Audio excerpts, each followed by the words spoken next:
rabbil alamin. Asyhadu an la ilaha illallah wa asyhadu anna Muhammadar Rasulullah. Allahumma shalli wa sallim wa barik ala sayyidina Muhammad wa ala ali sayyidina Muhammad, amma ba'd. Pertama sekali bersyukur kita kepada Allah Azza wa Jalla atas segala karunia yang Allah masih berikan kepada kita hingga saat ini. Allahumma shalli ala sayyidina Muhammad wa ala ali sayyidina Muhammad. Doa dan salam ini tercurah kepada baginda Rasul Muhammad sallallahu alaihi wasallam. Di awal kegiatan ini saya mengucapkan terima kasih banyak atas kehadiran Bapak Ibu yang telah hadir pada kegiatan penimbasan pemahaman materi budaya positif yang sudah dipelajari beberapa waktu yang lalu. Kegiatan ini intinya berbagi pengalaman, berbagi pengetahuan apa yang sudah dipelajari 1-2 bulan terakhir tentang kegiatan pendidikan guru penggerak. Maka untuk itu Bapak dan Ibu, saya perkenalkan kepada kita semua, ini fasilitator pada kelas kami, Bapak Isyatul Kamal, orang Riau, Kepala SMA di Provinsi Riau.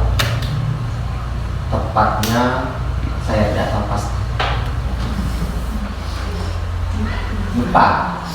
Kemudian pengajar praktik namanya Yetri Lindrawati, guru STN 11 Pinali yang sudah 1-2 kali datang ke tempat ini.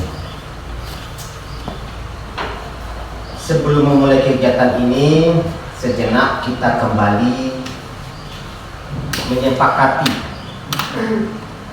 kegiatan ini agar terlaksana dengan baik.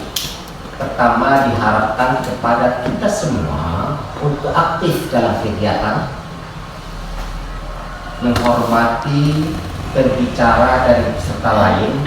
Artinya kalau satu orang berbicara, yang lain menyimak. Kalau semuanya saling berbicara, selesai sudah acaranya. Berikutnya, menggunakan bahasa normatif, berbicara dengan baik. Kalaupun ada gumulnya biasa, tapi pada taraf wajar. Kebersihan kelas ini, karena kelas sudah bersih sama anak-anak kita tadi, tentu kita kembalikan sebagaimana biasa. Selama diskusi berlangsung, diharapkan kita tetap berada dalam ruangan. Kira-kira kesepakatan ini perlu ditambah atau ada yang kita kurangi, Bapak Ibu sekalian? Sepakat? Atau ada yang mau ditambah? Enggak? Kalau dalam kegiatan ini kita permisi sejenak? Boleh. Kalau memang situasi dalam membutuhkan kita harus keluar, tidak apa-apa ya. Baik Bapak Ibu sekalian, karena kesepakatan ini sudah kita amati bersama, mudah-mudahan kegiatan penimbasan ini berjalan sebagaimana diharapkan. Nanti sebelum memulai, kita akan awali dengan baca doa. Nanti kita harapkan kepada Pak Ahmad ini untuk memimpin doanya. Bisa Pak Ahmad? Kemudian untuk ice breakingnya nanti minta bantuan kepada Ibu Mutiara atau Ibu Sylvia Bahari. Bagaimana bentuknya nanti kita serahkan pada saatnya nanti. Bersedia Ibu Mutiara atau Ibu Sylvia membantu untuk ice breakingnya. Atau nanti boleh ganti-gantian berdua, ya kan? Sesi pertama Mutiara, nanti sesi keduanya nanti dalam pertengahan Ibu Isil. Kalau begitu kita minta kepada Ahmad untuk membaca memimpin doa sebelum acara ini kita mulai. Kepada Ahmad kita persilakan. Assalamualaikum warahmatullahi wabarakatuh. Waalaikumsalam warahmatullahi wabarakatuh. Bismillahirrahmanirrahim. Alhamdulillah. Wassalatu wassalamu ala asyrafil anbiya'i wal mursalin wa ala alihi wa sahbihi wa rasulillah. Amin ya Allah. Allahumma shalli ala sayyidina Muhammad wa ala ali sayyidina. Allahumma ighfir lana dhunubana wa walidina wa antum ya Allah ya Rahman, berikanlah kepada kami kekuatan, kesabaran dan juga kemampuan untuk mengikuti kegiatan kami hari ini, dan lindungilah kami dari mara bahaya. Mudah-mudahan kegiatan kami ini dapat tercapai dari mulai sampai akhir. Amin. Rabbana innana sami'na munadiyan yunadi Rabbana zalamna anfusana wa illam taghfir lana wa tarhamna Rabbana atina fid dunya hasanah fil akhirati hasanah wa qina adzaban nar. Amin. Wa sallallahu ala sayyidina Muhammadin wa ala alihi wasallam. Subhana rabbika rabbil izzati amma yasifun.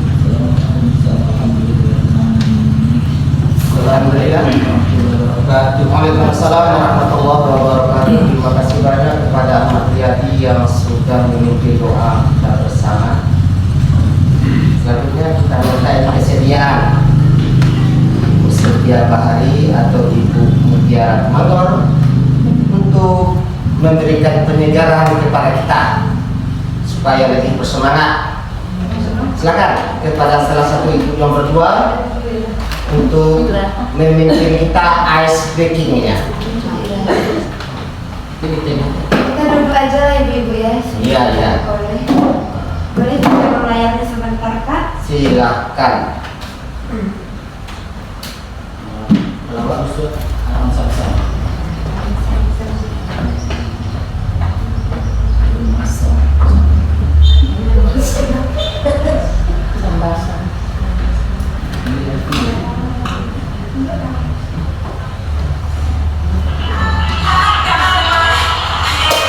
Sekali kayaknya.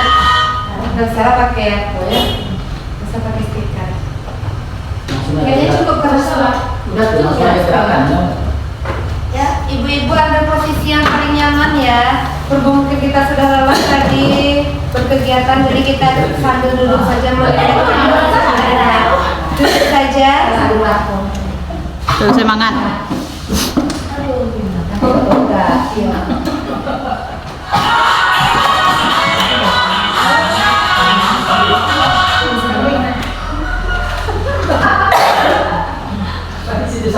Oke.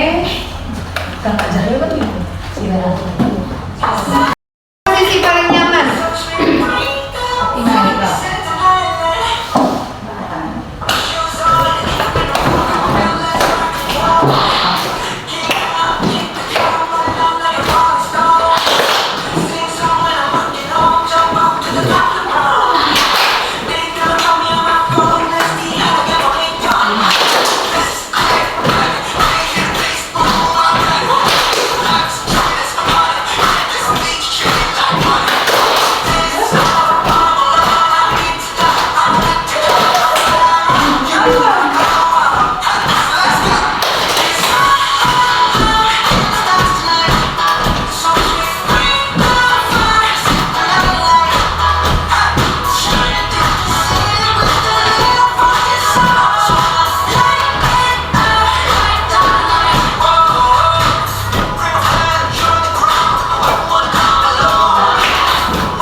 Yeay.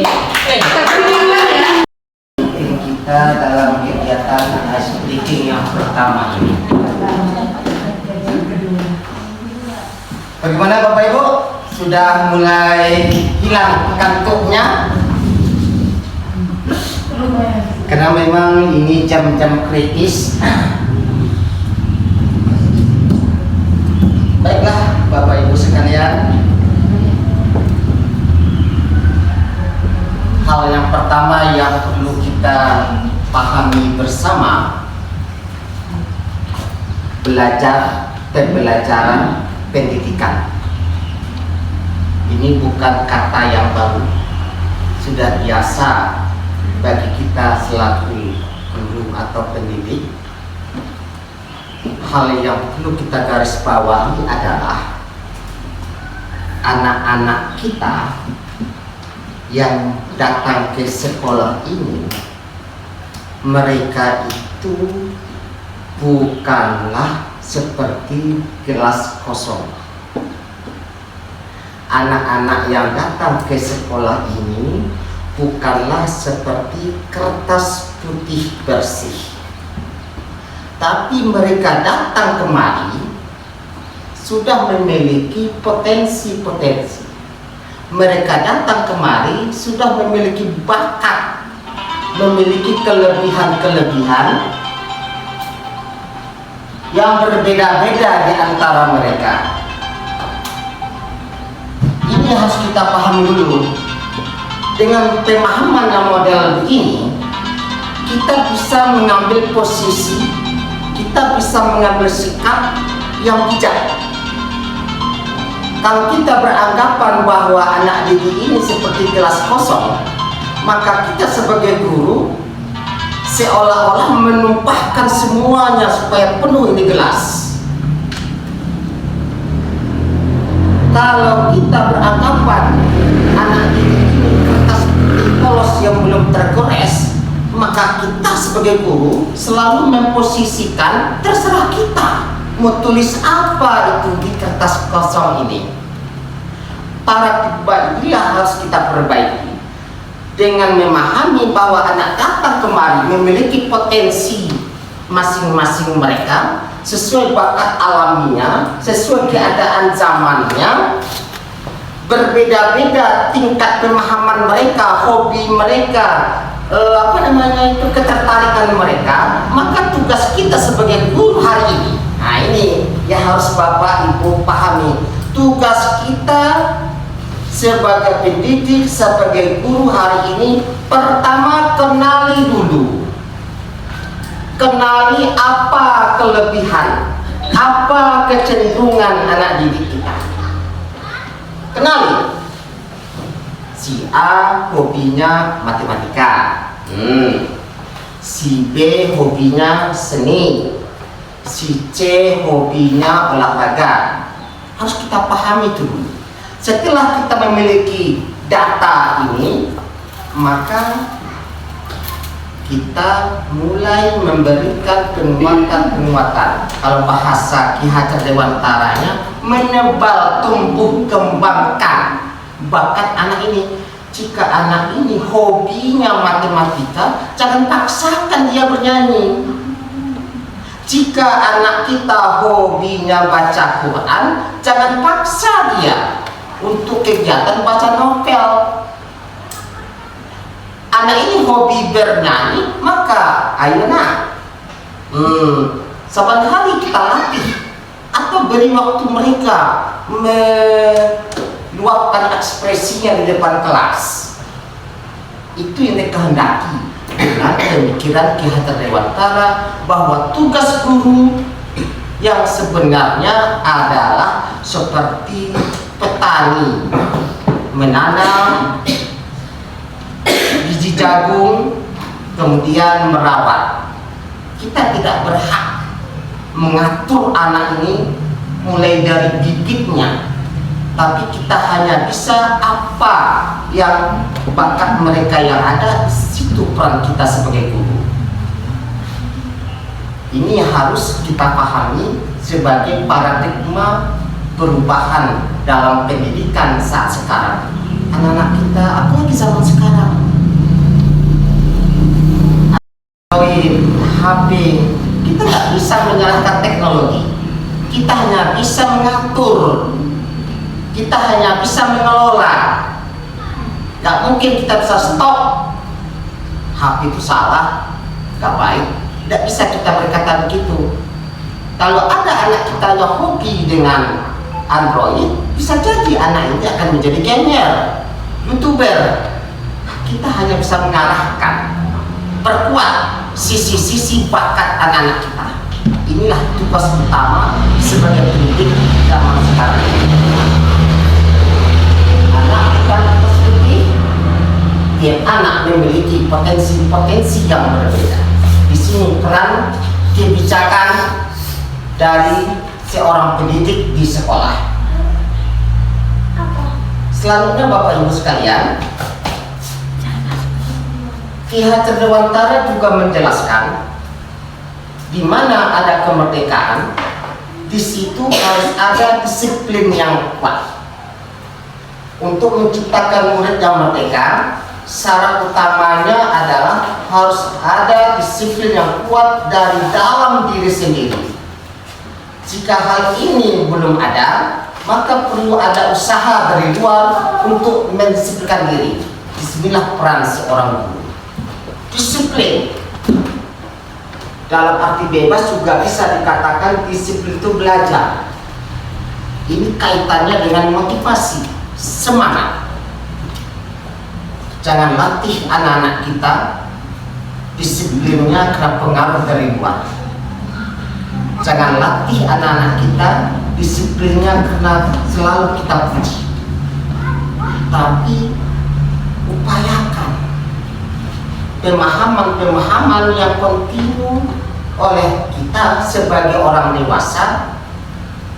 Disiplin itu harusnya tumbuh dari dalam dirinya sendiri.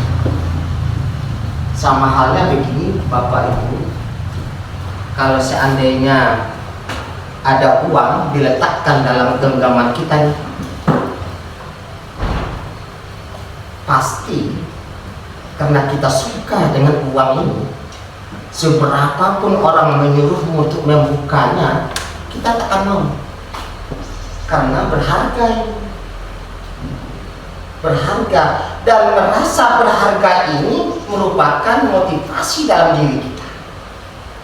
Pada dasarnya kita nggak bisa diatur oleh orang luar. Pada dasarnya setiap manusia yang bisa mengatur diri sendiri adalah kita sendiri, pribadi kita. Kita nggak bisa diatur, kita nggak bisa diperintah oleh orang lain, kita nggak bisa dikelola oleh orang lain. Kalau toh kita mau diperintah, karena kita mau untuk diperintah, begitu. Nah, kesadaran kita untuk mau diperintah, kesadaran kita untuk mau mematuhi aturan yang datang dari luar. Tapi inti sebetulnya disiplin itu harus tumbuh dan berkembang dari kesadaran kita. Inilah yang dikatakan manusia merdeka. Ini yang dikatakan manusia merdeka. Murid yang merdeka, mereka menghargai dirinya sendiri dengan apa yang sudah mereka sepakati bersama. Ini yang dikatakan disiplin positif. Kenapa Bapak Ibu? Ini yang kita sampaikan tadi. Setiap aktivitas, setiap kegiatan, apapun yang kita kerjakan, tentu ada niat kalau bahasa agamanya, motivasi kata umumnya. Kita nggak mungkin melakukan sesuatu tanpa ada maunya. Pasti ada maunya. Pasti ada maunya. Kita mau melakukan sesuatu. Kita mau makan, gunanya untuk memenuhi kebutuhan perut. Kita mau mandi karena kita butuh kebersihan dan kesehatan. Setiap aktivitas yang kita lakukan pasti ada maunya, pasti ada motivasinya, termasuk anak didik kita. Apapun yang mereka perbuat, bagaimanapun sikap mereka di sekolah, terlepas baik dan buruk, melanggar atau tidak melanggar disiplin, itu ada motivasi dalam dirinya. Menurut Diane Kosen, iya, Pasul Diane Kosen, kadang-kadang keseliu pula lidah kita. Ada 3 motivasi perilaku manusia untuk menghindari ketidaknyamanan atau hukuman. Kenapa kita ketika ada lampu merah kita berhenti? Takut ditilang. Untuk mendapatkan imbalan atau penghargaan. Kenapa kita saban hari datang ke sekolah? Tepat waktu, pulang jam 2, walaupun jarang kita lakukan misalnya. Kenapa? Imbalan. Apa itu? Honor atau gaji. Itu salah satu motivasinya. Nah, yang diharapkan pada poin yang ketiga, kita bekerja, kita beraktivitas, anak-anak kita datang ke sekolah, kita harapkan dan kita berupaya untuk mencapai ini, menjadi orang yang mereka inginkan dan menghargai dirinya sendiri. Jadi kita datang ke sekolah bukan karena takut ceklok, bukan persoalan gaji penuh atau tidak penuh, tapi kita menghargai bahwa profesi ini profesi yang saya cintai, bahwa profesi ini profesi yang saya dambakan, impian saya itu harusnya yang tertanam. Begitu pula kepada anak didik kita. Mereka datang ke sekolah dengan riang dan gembira. Mereka datang ke sekolah memang keinginannya untuk mau belajar bersama-sama kita di sini. Hal-hal inilah yang harusnya menjadi landasan pemikiran kita dalam menghadapi anak-anak didik kita saat sekarang dan di masa yang akan datang. Bapak Ibu, ini ada lagi pendapat filosof ini, Dr. William Glasser. Itu benar untuk ucapannya. Dr. William Glasser. Menurut William Glasser, ada 5 kebutuhan dasar manusia. Pertama, kebutuhan bertahan hidup, kasih sayang, penguasaan, kebebasan, kesenangan. Ini menurut si Glasser ini, apa saja usaha yang kita lakukan, pasti salah satunya tujuannya untuk salah satu yang kelima-limanya atau lebih. Kita mati-matian kerja 24 jam supaya bertahan hidup. Bisa jadi kita butuh dengan aktivitas kita, kegiatan kita kepengen rasa diterima oleh grup, kelompok, masyarakat, atau kita ingin dianggap menguasai satu masalah, satu keterampilan, satu kelebihan. Dan terkadang juga kita kepingin memenuhi kebebasan dan juga kesenangan. Kaitannya dengan anak didik kita begini, Bapak Ibu. Ini kaitannya nih. Pada saat kita menghadapi anak-anak didik kita yang bermasalah, ada masalah nih, ada problem anak kita, maka langkah pertama yang harus kita pahami, pertama, jangan pernah langsung menyalahkan. Itu dulu. Jangan pernah langsung menyalahkan perbuatan anak. Kenapa? Setiap perilaku pasti ada alasannya. Kita nggak bicara baik-baik. Pasti ada alasan anak kenapa dia berbuat begitu.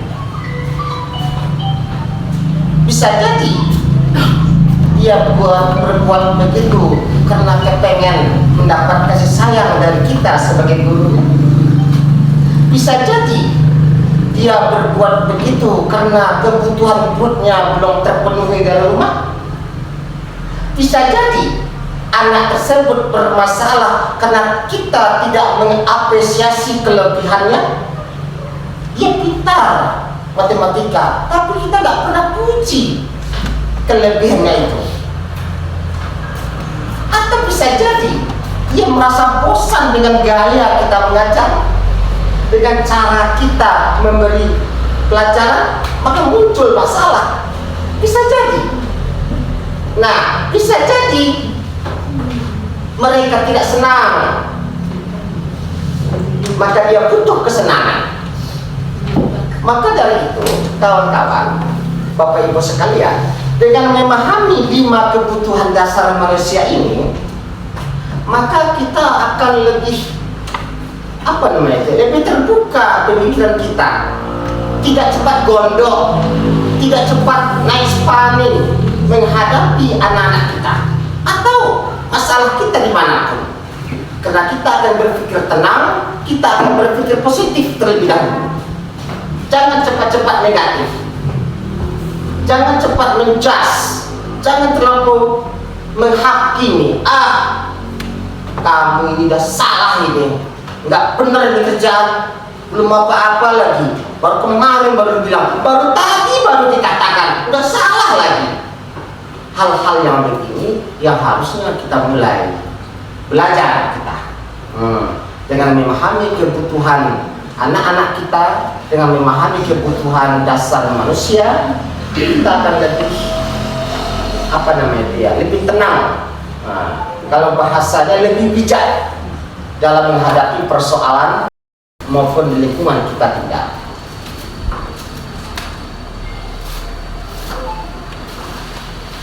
Kita lanjut Bapak Ibu. Pada saat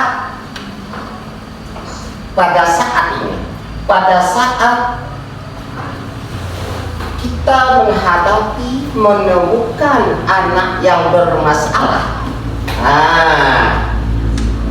maka kita sebagai guru pendidik pasti punya keinginan menyelesaikan masalah yang ada hadapi anak kita tersebut.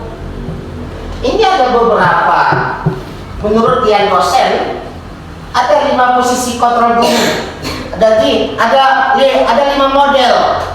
Entah masuk yang mana, kita nanti ini kita sendiri yang merefleksi diri kita. Ada murid bermasalah. Cara kita menangani siswa ini salah satunya akan nampak pada salah satu posisi ini.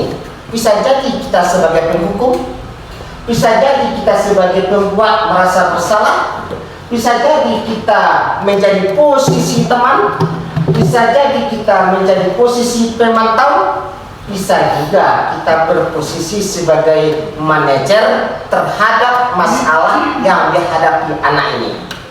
Untuk lebih jelasnya, ayo kita lihat. Mudah-mudahan bisa nggak di jalan. Mana cara mutarnya ini? Gak bisa ya? Hah?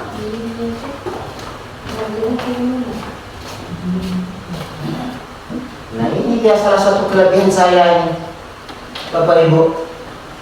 Menggunakan saja gak bisa ini. Nah sebentar Bapak Ibu, kita cari dulu aslinya ini.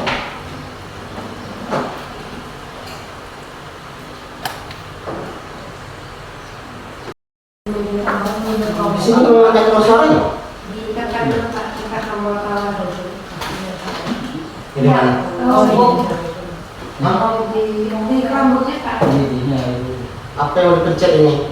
Di Hah? di bawah aja Pak. Coba bantu dulu. Mesin.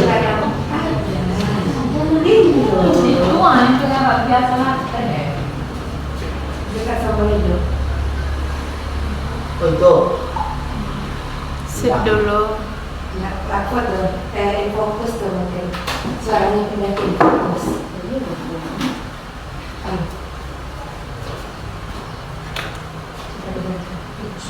Dulu.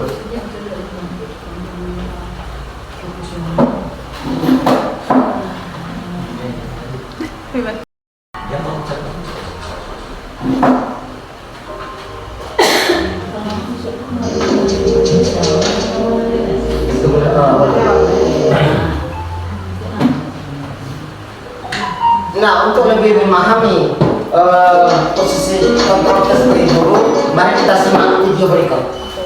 Salam bahagia Ibu dan Bapak Guru hebat. Dalam penerapan disiplin positif restitusi, salah satu program yang dikembangkan adalah 5 posisi kontrol. 5 posisi kontrol dalam restitusi adalah proses perjalanan seorang pendidik agar dapat mengenali dirinya. Pada video kali ini, kita akan membahas tentang 5 posisi kontrol yang dikembangkan oleh Diane Gosser dan contoh penerapannya.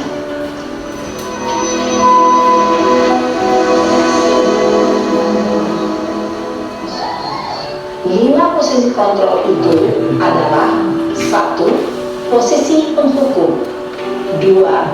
Posisi pembuat merasa bersalah, 3. Posisi teman, 4. Posisi pemantau atau monitor, dan 5. Posisi manajer.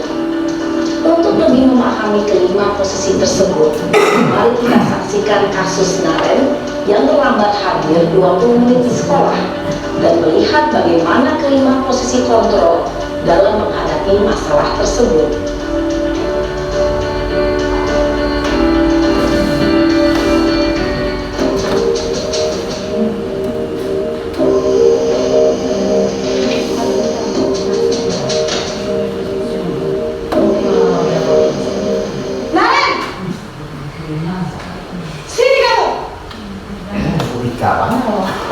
Selamat pagi, Bu. Selalu terlambat. Kamu deh, pasti terlambat. Maaf Bu, saya Apa coba? Alasan kamu apa lagi? Kapan sih kamu tidak terlambat? Malas sekali ya kamu jadi anak. saya Dasar pemalas. Gak kapok-kapok sih kamu. Sudah berapa kali terlambat? Sana, kamu keliling lapangan basket 2 kali. kenapa saya harus ke lapangan basket Bu? Kenapa? Kamu melawan ibu? Berani-beraninya jawab. Sudah terlambat, masih berani jawab pula. Sekarang, keliling lapangan basket 5 kali sekalian. Biar kapok. Cepat, pergi sana ke lapangan basket. Posisi penghukum biasanya berbicara dengan nada tinggi, menghardik, menunjuk-nunjuk, menyakiti, dan menyindir. Hukuman bisa berupa fisik maupun psikis. Ibu dan Bapak Guru hebat. Dampak yang terjadi pada murid ketika guru berada pada posisi penghukum adalah murid cenderung akan memberontak, bahkan menyimpan dendam.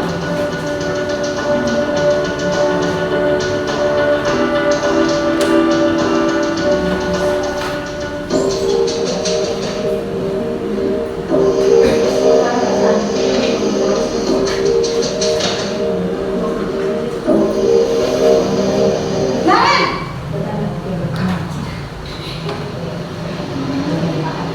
Selamat pagi Bu. Naren! Kamu kenapa terlambat lagi, nak? Ya Tuhan, Naren. Kamu senang ya bikin ibu susah ya? Kalau kamu terlambat lagi, nanti ibu yang ditegur bapak kepala sekolah, nak. Disangka ibu tidak bisa membina kamu. Duh, gimana ini? Maaf Bu, Duh, Gusti Naren. Kamu suka ya kalau ibu ditegur bapak kepala sekolah? Terus, sekarang ibu harus tulis apa ini di buku absen? Ini kamu sudah sering terlambat loh. Ibu harus apa coba? maaf Bu, maaf sekali. Ya sudah, lain kali jangan bikin ibu susah lagi ya nak ya. Ibu tidak akan apa-apa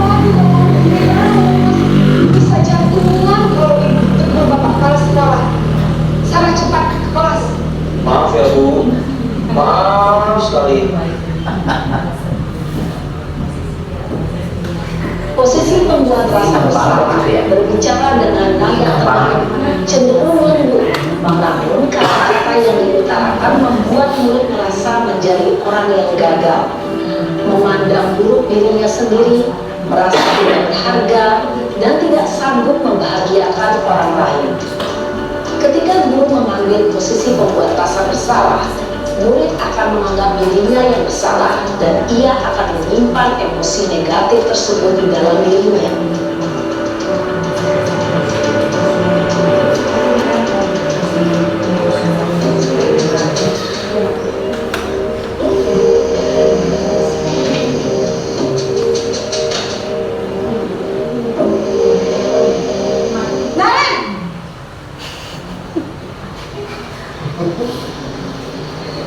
Selamat pagi Bu.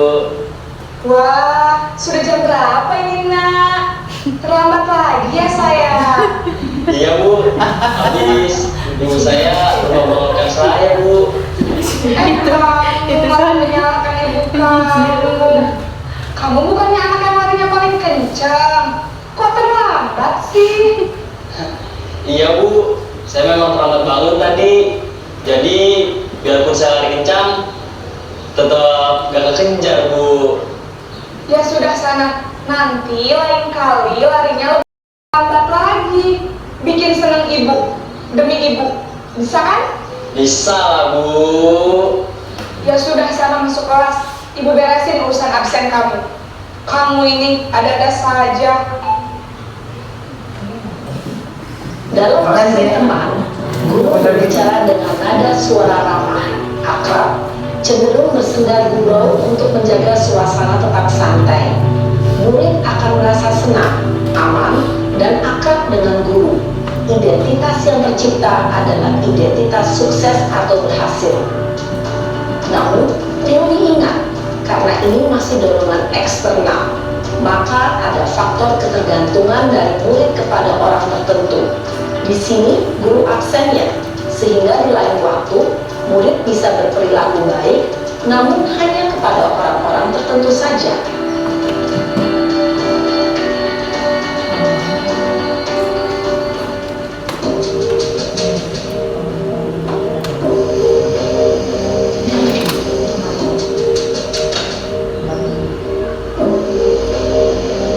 Naren!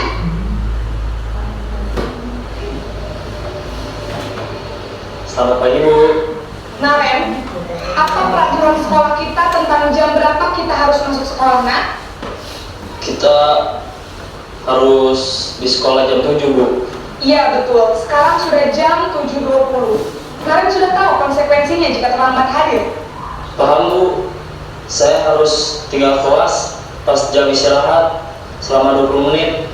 Iya benar, konsekuensinya demikian. Jadi nanti jam 9.30 pas istirahat, kamu harus tinggal di kelas, kerjakan tugas tambahan untuk ketertinggalan kamu, ya? Baik Bu. Posisi pemantau mengandalkan penghitungan atau data untuk mengontrol murid. Guru mengarahkan murid berdasarkan peraturan dan konsekuensi. Seorang pemantau menunjukkan bahasa tubuh dan ekspresi wajah yang datar dan cenderung formal.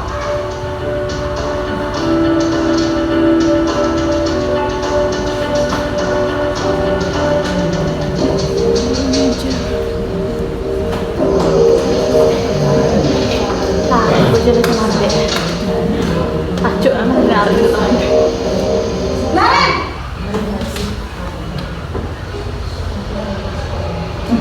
Selamat pagi Bu. Selamat pagi, Naren.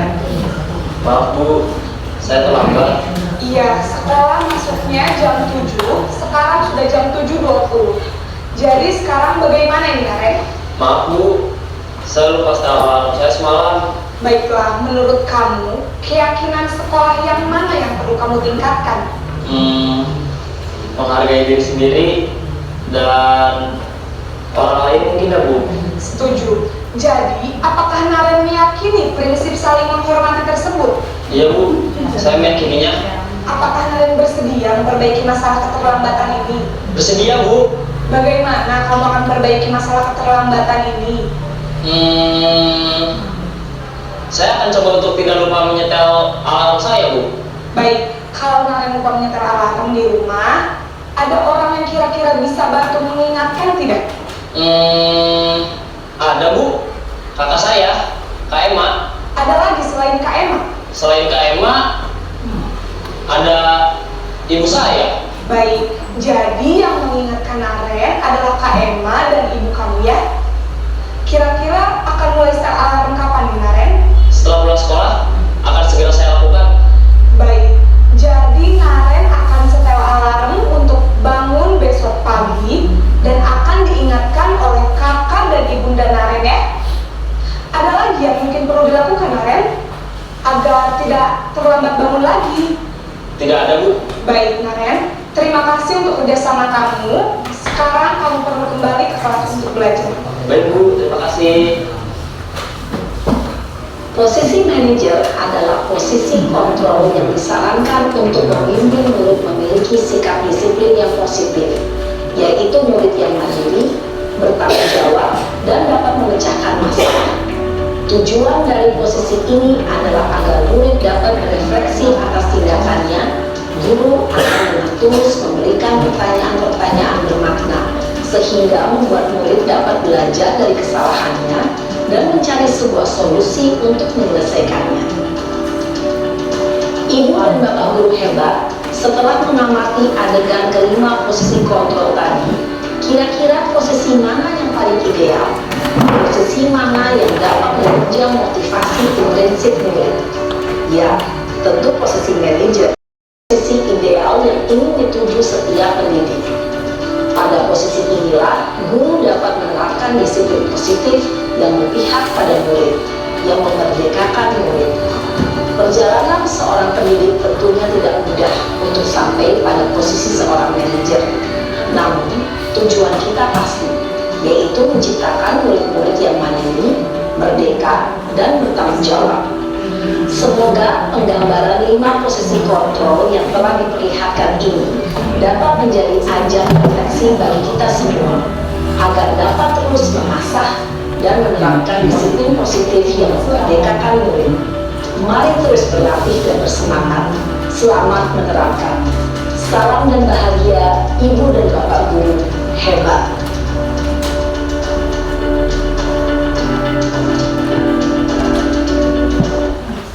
Ya, demikian tadi Bapak Ibu video yang menjelaskan kepada kita 5 posisi kontrol.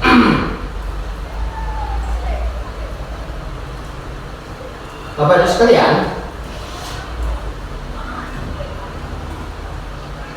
seperti yang kita dengar penjelasan di video tadi, posisi yang paling ideal dalam kita menghadapi siswa ataupun di luar tugas kita sebagai pendidik di tengah masyarakat adalah posisi manajer, untuk melatih pola pikir kita, untuk melatih supaya kita bisa sampai pada tahap posisi manajer setiap menghadapi masalah. Maka ada kerangka berpikir yang ditawarkan yang namanya segitiga restitusi. Segitiga restitusi ini mengajarkan kepada kita langkah-langkah agar kita berada pada posisi manajer pada setiap menghadapi masalah. Langkahnya menstabilkan identitas, validasi tindakan yang salah, menanyakan keyakinan. Mari kita uraikan walaupun tidak begitu panjang lebar masing-masing langkah ini. Menstabilkan identitas, bahasa kalimat yang bisa kita pergunakan ketika kita memanggil siswa kita, ketika kita berjumpa dengan siswa kita yang punya masalah, maka berbuat salah itu tidak apa-apa. Tidak ada manusia yang sempurna. Saya juga pernah melakukan kesalahan seperti itu. Kita bisa kok menyelesaikan ini. Bapak Ibu tidak tertarik siapa yang salah, siapa yang benar. Kamu berhak merasa begitu. Apakah kamu sudah menjadi teman yang baik buat dirimu sendiri? Kalimat-kalimat ini masuk ke kelompok langkah pertama, menstabilkan anak kita. menstabilkan orang yang bermasalah. Ini semuanya pikiran positif. Setelah stabil kondisi yang kita hadapi, baru langkah yang kedua. Padahal kamu bisa melakukan yang lebih buruk daripada ini. Kamu pasti punya alasan, kamu patut bangga, kamu boleh mempertahankan, dan kalimat-kalimat yang sejenis. Validasi. Lagi-lagi ini kesimpulannya berpikiran positif. Kalimat terakhir atau pada tahap terakhir pada segitiga restitusi ini menanyakan keyakinan. Memang tidak gampang pada tahap keyakinan ini, butuh proses, tapi harus dimulai.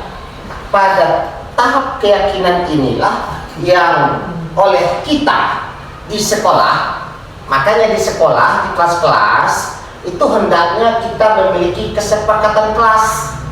Kesepakatan kelas ini merupakan keyakinan kelas. Dengan adanya kesepakatan kelas, dengan adanya keyakinan kelas, inilah yang menjadi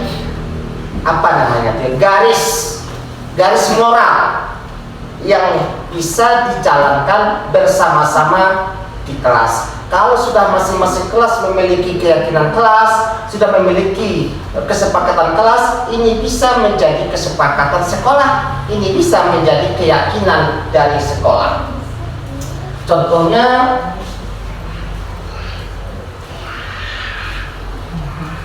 barangkali Bapak Ibu sudah memiliki keyakinan kelas, tapi saya kepingin memberikan contoh seperti ini.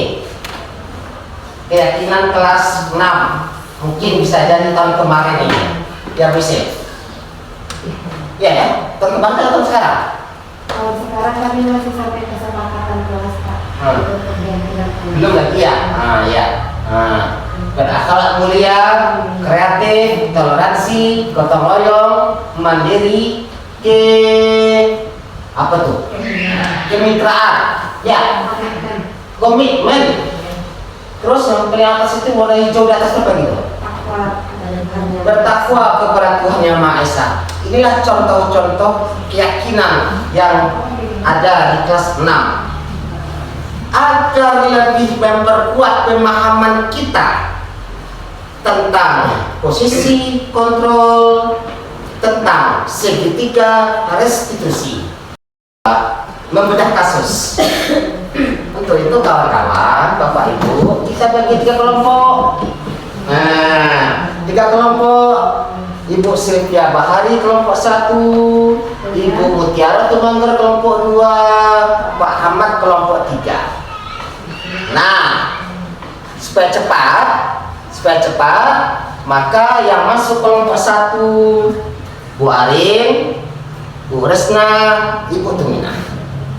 Yang masuk kelompok 2 Bu Rika, Bu Feby, Bu Iwan. Yang masuk kelompok 3 Bu Ratna, Bu Endang, dan Pak Andi. Nah, ya. Nah, kalau mau duduk berdekatan juga boleh, karena kita akan belajar membedah kasus yang sudah kita siapkan.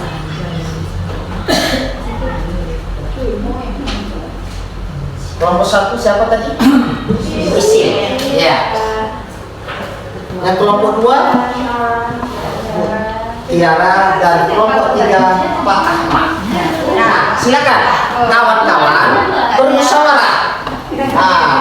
bermusyawarah, berbincang. Di situ ada studi kasus, di bawahnya ada pertanyaan-pertanyaan. Silakan rekan-rekan diskusikan apa jawabannya.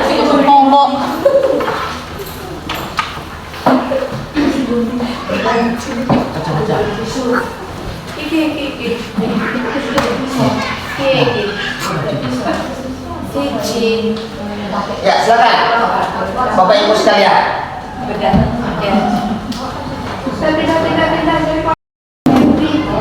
Ayo, Petri.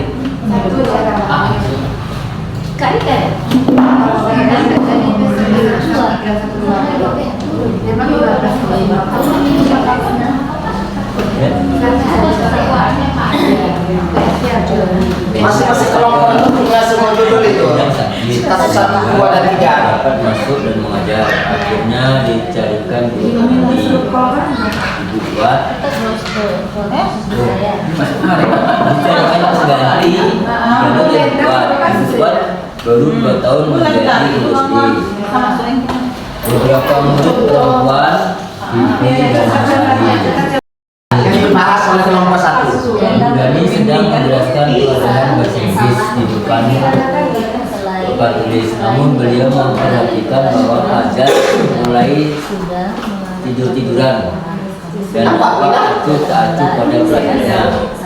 Fajar coba jawab pertanyaan nomor 3. Maju ke depan dan kerjakan di papan tulis. Fajar pun nampak malas-malasan maju ke depan. Pada kertas itu ada kertas kosong di belakang itu kawan-kawan, Bapak Ibu, untuk jawabannya. Fajar hanya diam terpaku sambil memegang. Ada kertas kosong di belakang, dimanfaatkan untuk lembar jawaban. Ya, bagaimana stop, Pak? Pertanyaannya tadi Pak. Hah? Pertanyaannya tadi. Pertanyaan yang tadi. Iya. Ada di bawah kasus. Ada tadi ada sih. Ada di bawah kasus. Kancang ke depan. Kancang kamu asik kok. Asik ada bagi.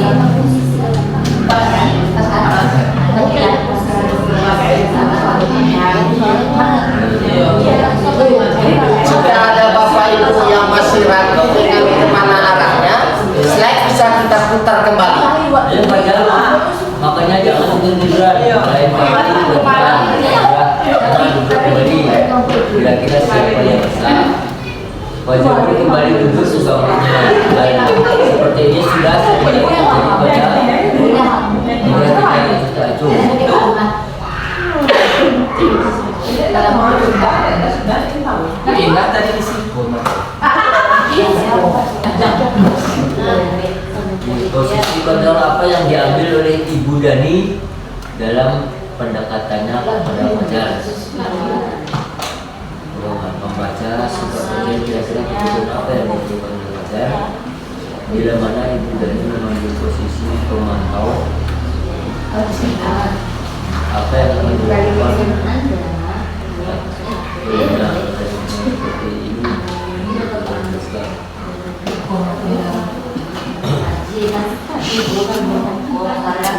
Yang malas-malasan yang bahasa Inggris tuh.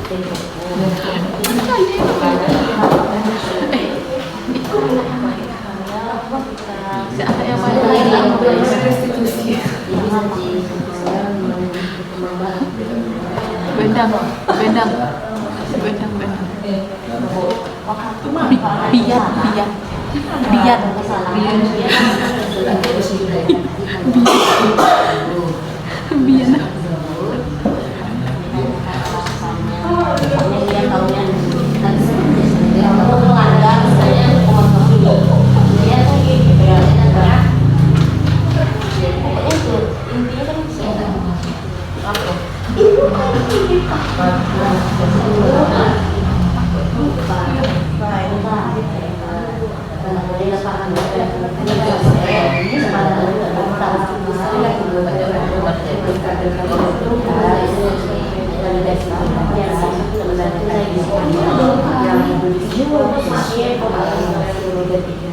Fokus. Besok punya waktu acara waktu bisa coba.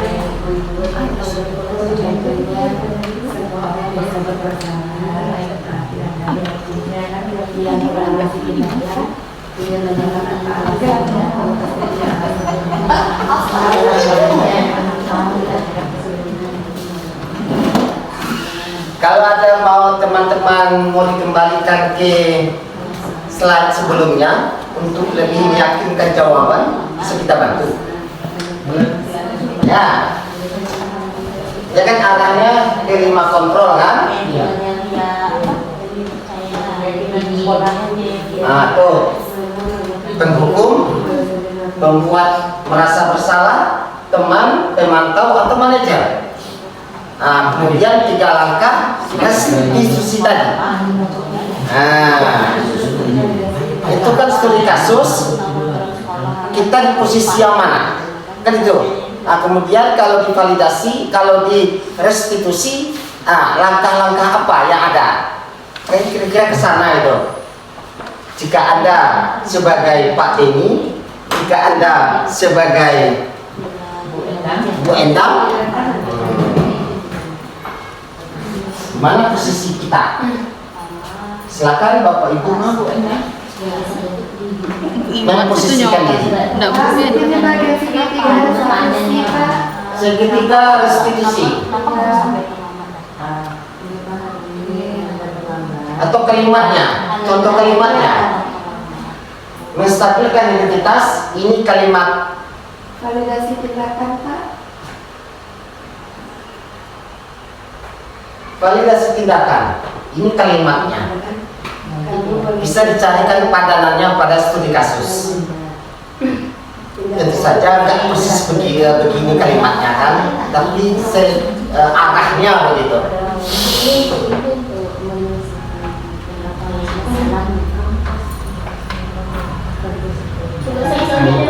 Hah? Yang mana? Yang stabil. Ya, menstabilkan identitas. Ini kalimat-kalimatnya yang menstabilkan identitas. Gak boleh lama-lama Bu Tiara. Ibu Isil, kembali lagi. Validasi. Grup Bu Endang. Iya. Ini contoh-contoh kalimatnya atau perkataan yang akan dilontarkan oleh seorang guru.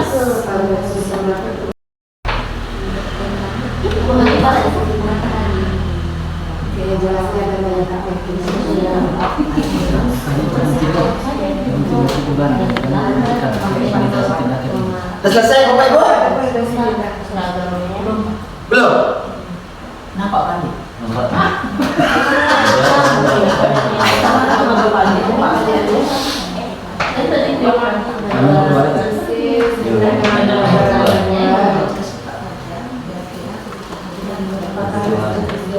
Bu Ira sampai di mana tidurnya?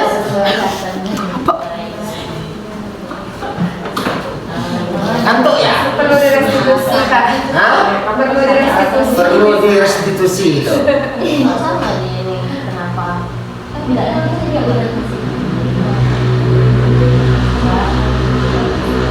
Sudah.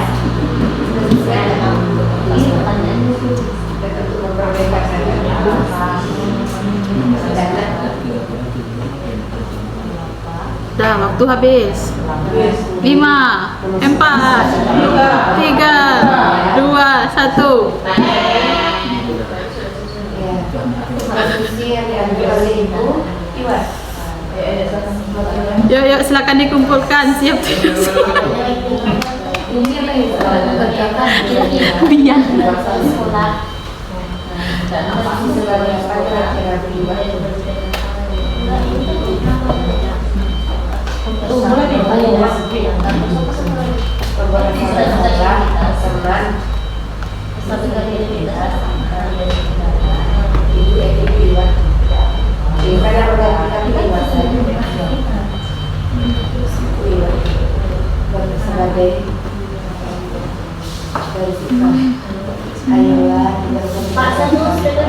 Hah? Yang mana? Ini. Satu lagi. Belakang berarti.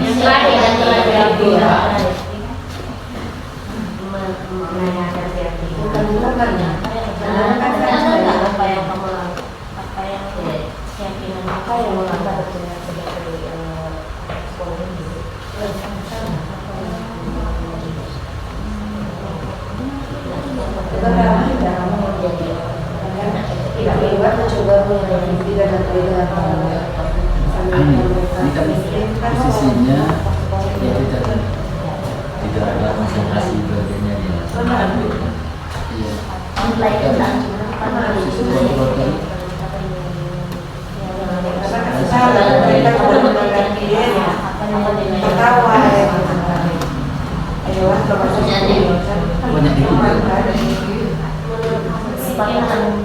Masing-masing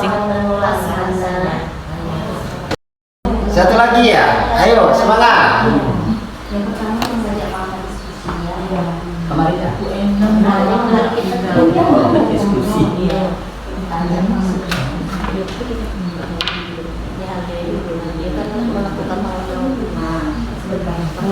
aku Diskusi. Wah seru ini kelompok dua nih. Seru perdebatannya. Seru. Seru. Itu yang melakukan diskusi. Seru, seru. kalau ini calon pelantikan diskusi calon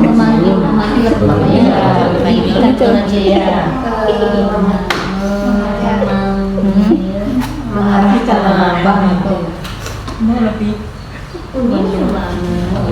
butuhnya diskusi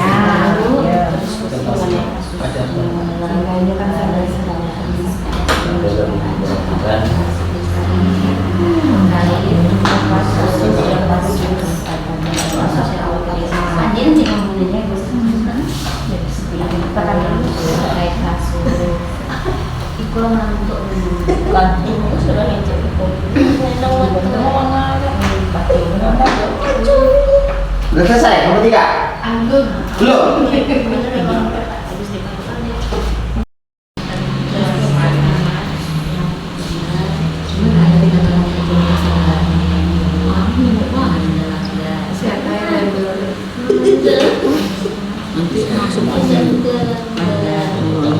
posisi apa itu tidak ya kami tadi ya nanti kalau kepala sekolah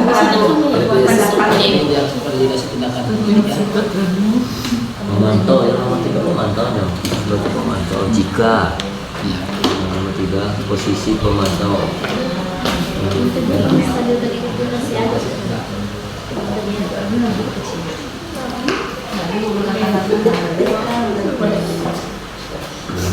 Wah hebat ini kelompok berbicara. Sudah selesai? Puisi? Coba kawan-kawan. hampir Pak Hampir ya? Nyaris. itu dipresentasikan oleh Bu Resnawati.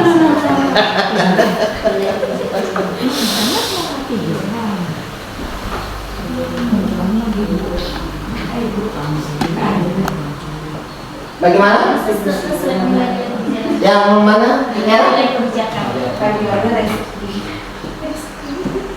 Yang mana nih? Menanyakan keyakinan? Bukan. Bagaimana? Udah. Udah. Dan saya? Belum.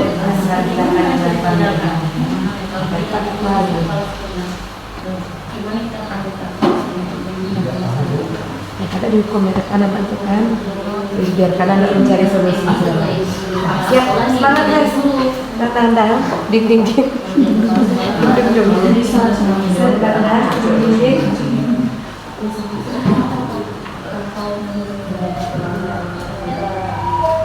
Yang diambil kemarin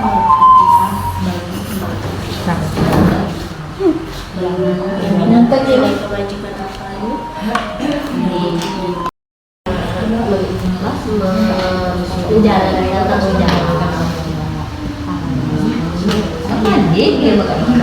tapi ini belum ada deh tapi nggak mau ngecil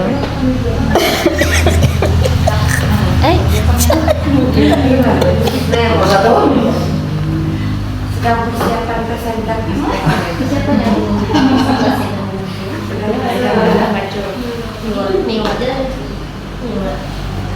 Baik, Bapak Ibu sekalian, terima kasih banyak sudah berpartisipasi aktif ini dalam kegiatan kelompok untuk memecahkan satu kasus. Saya percaya rekan-rekan sudah berusaha secara maksimal untuk membedah kasus ini. Bisa jadi kasus-kasus yang kita contohkan pada kesempatan ini ada dan terjadi di sekolah kita. Untuk menutup acara kegiatan kita pada siang hari ini, Bapak Ibu sekalian, apa perlu kita tampilkan satu kelompok saja Ya, menampilkan satu kelompok satu saja untuk membacakan hasil diskusi mereka. Basna yang membacakan. Ya, dari kelompok mana? Kelompok satu. Ya,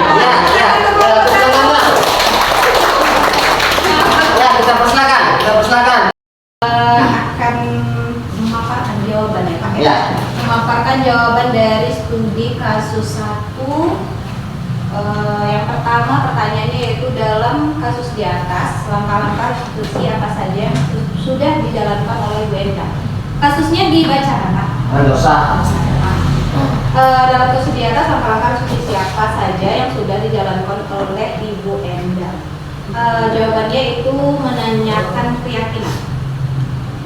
Yang kedua, menurut Anda apakah restitusi yang diusulkan Vivi dan Natali sudah sesuai dengan pelanggaran yang telah dibuat? Apakah langkah-langkah restitusi yang telah diusulkan mereka? Menurut saya sudah sesuai. Karena si Vivi dan Natali ini tadi yang pertama dia mengajak temannya untuk berkelompok, membuat kelompok diskusi di dalam kelasnya untuk di mana temanya ini menerapkan keyakinan kelas. Keyakinan kelasnya di sini yaitu sikap saling menghormati. Menghormati berarti menghormati guru, teman-teman yang ada di sekolah. Nah, dia mengajak teman-temannya untuk menerapkan itu semua. Lalu serta menerapkannya di kehidupan sehari-hari di sekolah. Yang berikutnya si Vivi dan Natali ini mengusulkan untuk mengirimkan email kepada Ibu Iwa tentang gagasan mereka tersebut. Nah, mungkin di sini yang mereka lakukan, mereka sudah mengakui kesalahannya kepada Ibu Iwa serta mereka akan lebih menghormati guru lagi. Berikutnya, dalam kasus di atas, posisi apakah yang telah diambil oleh Ibu Iwa dalam menangani Vivi dan Natali? Jelaskan jawaban Anda. Menurut saya, di sini posisinya yaitu sebagai teman. Karena dari penjelasan di sini, yaitu Ibu Iwa mencoba menyapa Vivi dan Natali dengan ramah. Tadi sesuai dengan penjelasan tadi, sesuai dengan video yang tadi, bahwasannya kalau posisi sebagai teman itu menyapa dengan ramah. Nah, juga respon dari anak di sini juga santai dengan tertawa. Seperti itu. Selanjutnya, yang terakhir, jika Anda adalah Pak Denny, bagaimana Anda menyikapi langkah yang ditempuh Ibu Endang? Menurut saya, jika saya sebagai Pak Denny, maka saya sudah sangat setuju dengan sikap Bu Endang, karena Bu Endang tidak memberikan anak hukuman, melainkan mengarahkan anak untuk mencari solusi dari kesalahannya, sehingga anak dapat menyadari kesalahannya. Terima kasih banyak kelompok satu. Baik, Bapak Ibu sekalian, kita tidak mempertentangkan jawaban masing-masing kelompok, karena pada dasarnya 5 posisi kontrol itu bisa diambil, salah satunya mungkin bisa terima-limanya dalam hal penyelesaian masalah yang akan terjadi, tergantung situasi dan keadaan, karena intinya gunanya untuk menyelesaikan masalah. Bisa jadi hari ini posisi pertama, posisi kedua, dan seterusnya langsung kepada posisi manajer, mungkin kita butuh waktu. Inilah gunanya pembahasan pada siang hari ini. Barangkali ini yang bisa kita sampaikan pada kesempatan kali ini, Bapak Ibu sekalian. Terima kasih banyak partisipasinya dalam kegiatan ini. Sebagai pengaji, saya mohon maaf kepada Bapak Ibu sekalian dalam hal pengajian. Namun saya amat menghargai, mengapresiasi semangat teman-teman untuk belajar untuk anak didik kita yang lebih baik di masa mendatang. Akhirul kalam, assalamualaikum warahmatullahi wabarakatuh.